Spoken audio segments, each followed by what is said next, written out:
क्या किस तरीके से चल रहा है सर उत्तर प्रदेश पे और चंडीगढ़ आज आप पहुंचे, क्या था? देखिए, चंडीगढ़ कितना करीब है यूपी से, सहारनपुर है कितना दूर। और क्योंकि चंडीगढ़ एक प्लान्ड सिटी है। अभी हम लोग थोड़ी देर पहले ये बात कर रहे थे कि आज़ादी के बाद जो चंडीगढ़ का प्लानिंग हुई, अगर इसी की फोटोकॉपी करके हम दूसरे शहर बसाए होते तो शायद हमारे शहर भी बसे हुए दिखते वैसी प्लान्ड। जो समस्या में दिल्ली में दिखाई देती है, AQI, आपके नाले खराब है, ट्रैफिक की समस्या है, डस्ट है, ये इश्यूज हैं, ये इश्यूज रिजॉल्व होने चाहिए थे। लेकिन हमारे यहाँ इश्यूज तो कुछ और चल रहे हैं। कुछ लोग भारत छोड़ करके सिंगापुर और जापान की यात्रा पे निकल गए हैं। हमारे धर्म की सबसे पूजनीय शंकराचार्य, उन पर झूठा मुकदमा लगाना। जब मेले में, आयोजन में उन्होंने जो रास्ता तय किया था, उसी पे आपत्ति थी प्रशासन को। और जिन लोगों ने उन्हें स्नान नहीं करने दिया, कार्रवाई उन पे होनी चाहिए थी।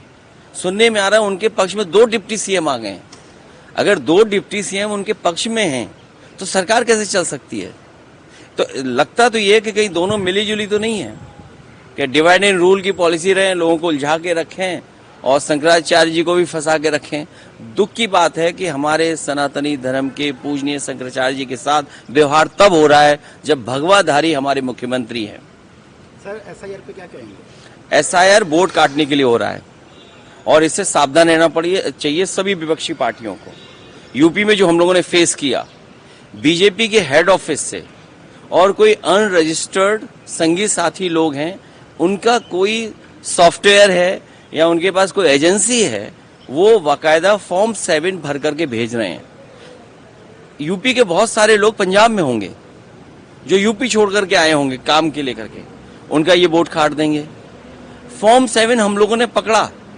एक व्यक्ति जो अंगूठा मारता था, उसके बीजेपी के लोगों ने दस्तखत कर दिए।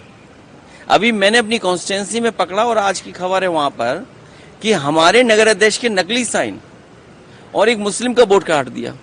क्या आपको नहीं लगता इसमें तो जो वोट काटने की एक्सरसाइज हो रही है, होना ये चाहिए कि वोट कैसे जुड़े, सबके कोड वोट कैसे बन जाएं। हम लोगों को याद है NRC के समय पर बीजेपी के लोग अंदर ही मुस्कुराते थे और कहते थे कि हम मुस्लिम भाइयों के हम कागज देख लेंगे, उनके कागज ऐसे चेक करेंगे कि उन्हें हो सकता है हमें बाहर निकालना पड़े देश से। और सच्चाई तो ये है कि यूपी में 4 करोड़ लोगों को कागज ढूंढने पड़ रहे हैं और उसमें हिंदू हैं सब। बहुत से लोग हैं पंजाब के बस गए यूपी में जाके। आप देखिए हमारे यहाँ 37 विधानसभाएं हैं जहां सिख समाज की पॉपुलेशन है। 37 कॉन्स्टिट्यूंसीज हैं, असेंबली कॉन्स्टिट्यूंसीज। और पूरा उत्तराखंड बॉर्डर पे सिख भाई है। यहाँ से बॉर्डर देखिए आप, हिमालय के फुटहोल पे आखिरी तक पूरा सिख समाज बैठा हुआ है। सबको कागज ढूंढना है और सबसे ज्यादा गरीब को कागज ढूंढना है। सर AI समिट पे क्या कहेंगे? रिसेंटली AI समिट में जो गलगोटिया ने किया और जो कांग्रेस की तरफ प्रदर्शन किया गया, उसमें क्या कहेंगे? देखिए, गलगोटिया ने जो किया वो नहीं करना चाहिए था। ये भारत सरकार की गलती है। भारत सरकार को डेलीगेट्स को बुलाने से पहले डेलीगेट्स के बारे में जानकारी रखनी चाहिए थी कि डेलीगेट्स क्या वहां पर शो करने जा रहे हैं। ये भारत सरकार की गलती है, नंबर 1।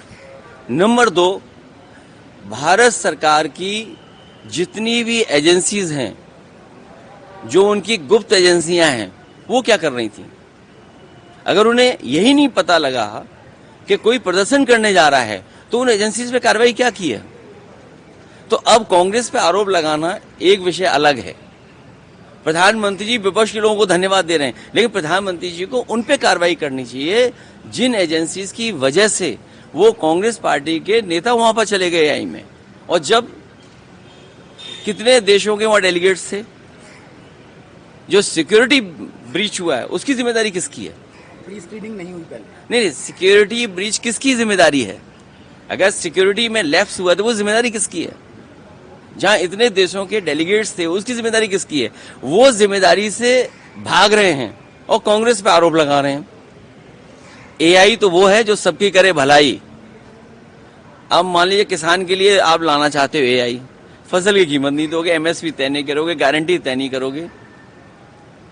एक मणिशंकर अय्यर का एक बयान आया सर, वो कह रहे कि इंडिया गठबंधन जो है वो ममता बनर्जी के बिना नहीं चल सकता। साथ में वो आपका नाम भी ले रहे, कह रहे अखिलेश और सैलून। अभी हम लोग अपना राहुल गांधी को छोड़ देना आपका नाम ज्यादा चर्चित है। नहीं, ये आप लोगों के चढ़ने से हम लोग चढ़ते नहीं हैं।